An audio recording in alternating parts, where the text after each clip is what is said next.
《道德經》被譽為中國文化最璀璨嘅哲學寶物，但係咧，你可能唔知道，其實《道德經》咧就唔單止係道教修行嘅核心經典，更加係一部隱藏科學同哲學秘密嘅天書。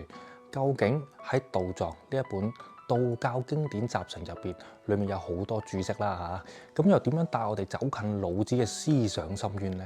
更加令我意外嘅係2000年前嘅老子思想，竟然同現代量子力學、生態學甚至乎心理學嘅智慧有好多嘅共鳴。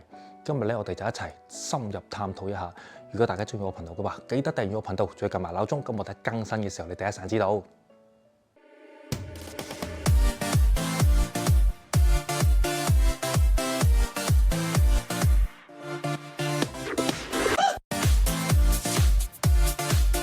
好嗱，首先我要講下乜嘢係道藏先，因為我成日都講道藏啦嚇。嗱，佢咧係道教嘅百科全書，最早嘅道藏係南北朝時期由道士陸秀靜喺公元471年編寫《三洞經書目錄》，咁啊嗰陣時收錄咗大概1228卷經書啦，成為咗道藏嘅雛形。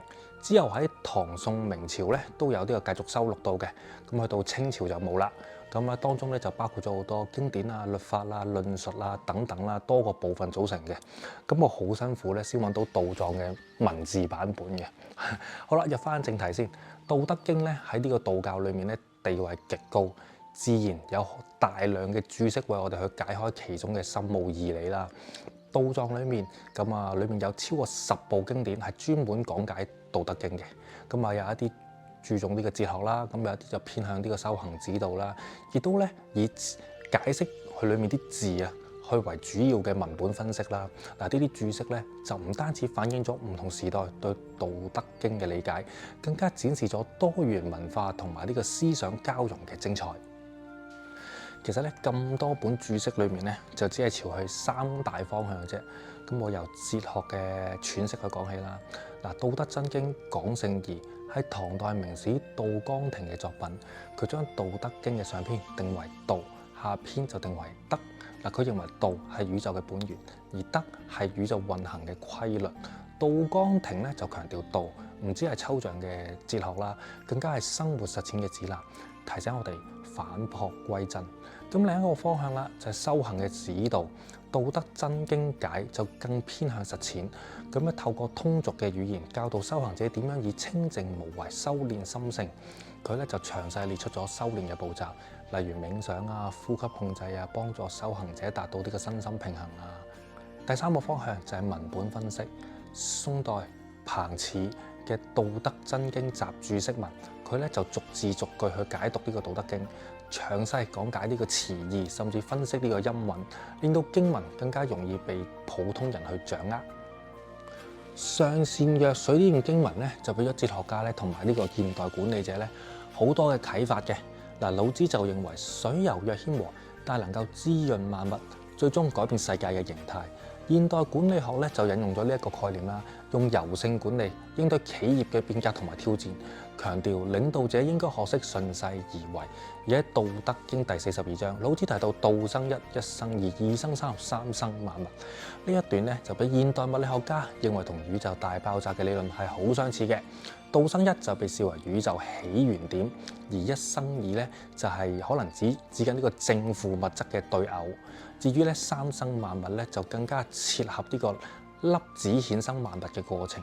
美國物理學家卡普拉甚至喺呢個《道與物理學》呢本書裏面指出，《道德經》咧嘅自然觀同埋量子物理咧係有呢個異曲同工之妙嘅。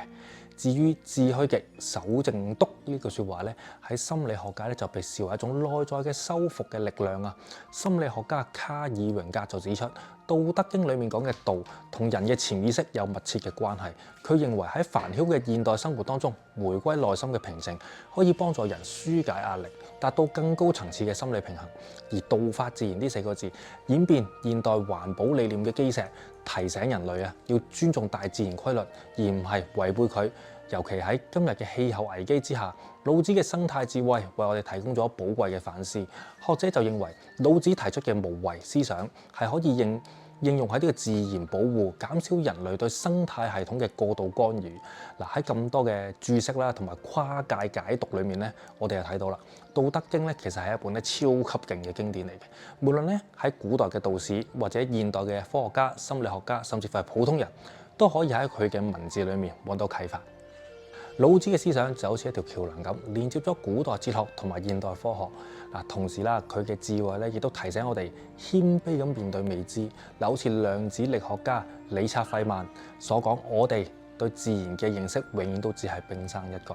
所以咧，《道德經》咧係一本屬於每一個時代嘅經典。無論咧你喺探索宇宙嘅奧秘，定係尋求內心嘅平和，呢本書都會為你打開一扇智慧之門。大家有時間咧就睇下啦。